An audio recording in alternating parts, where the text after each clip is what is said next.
about technology. I'm not a tech expert. I'm just going to kind of go over some of the stuff we do at our site. And luckily, we will be able to see a picture of Andrew in just a moment. So the Med-Sacramento High School is a dependent charter, 300 students. We've invested in technology over the last 5 years. We currently have about 50 Chromebooks and 100 MacBooks.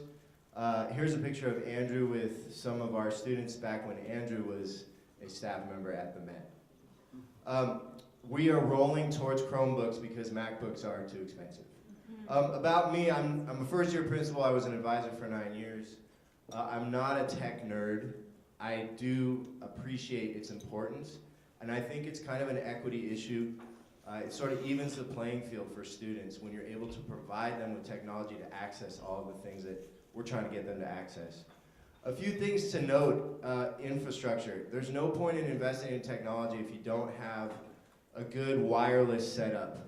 Everything's moving toward the cloud, and so you want to be ahead of the curve on that.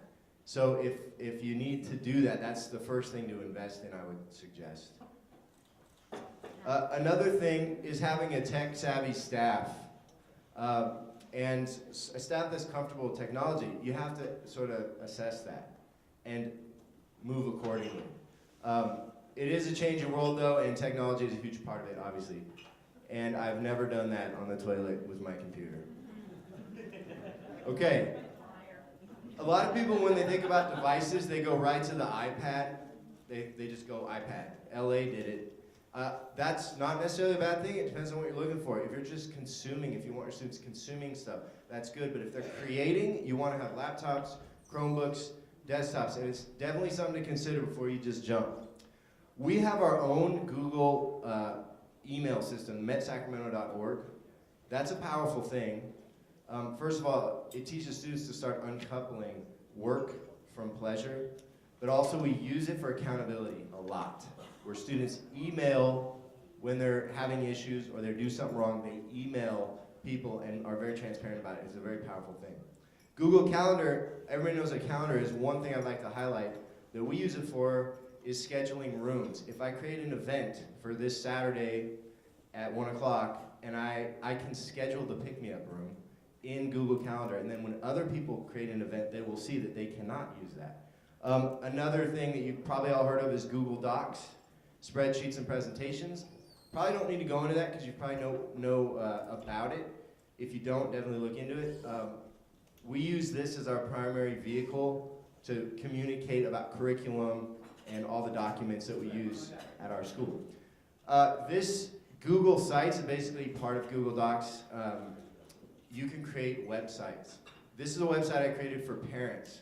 I got tired of so many of the same questions from parents that were very good questions, but I didn't have time to answer. So I created this website that's very detailed and they can get all the answers they want and more. Another good use for Google Sites, and again, this is all free, is students can use them for internship projects, for independent projects. They can create websites if they're doing fundraisers, things like that, and also for their portfolios, which they can then take with them when they graduate. It's a really powerful part of Google. This is great. We have forms that are automatically sent out every week to all our mentors that take attendance. The mentor can then say, my student was there both days, and then give feedback about the student or the advisor. Okay? It happens automatically, and depending on the answers on the form, it goes to the right people. So if they say, my student wasn't there on Tuesday, the advisor gets an email saying that and can instantly communicate with parents. This is another example of Google Apps. There's many. The one I like is Gantter, if you like Gantt charts. This is sort of advisory projects across grade level. Just shows you a way to map things out. It's really nice planning tool. Talk about Schoology for a moment. Some of you may use it or have heard of it, and it's great. And there's a lot of, we keep learning how to make it better and better, use it better and better. It looks a little bit like Facebook. This is sort of the home page with all the announcements. It's our central place to communicate, which is nice. Has a calendar over on the right. The primary use is a Gradebook for staff.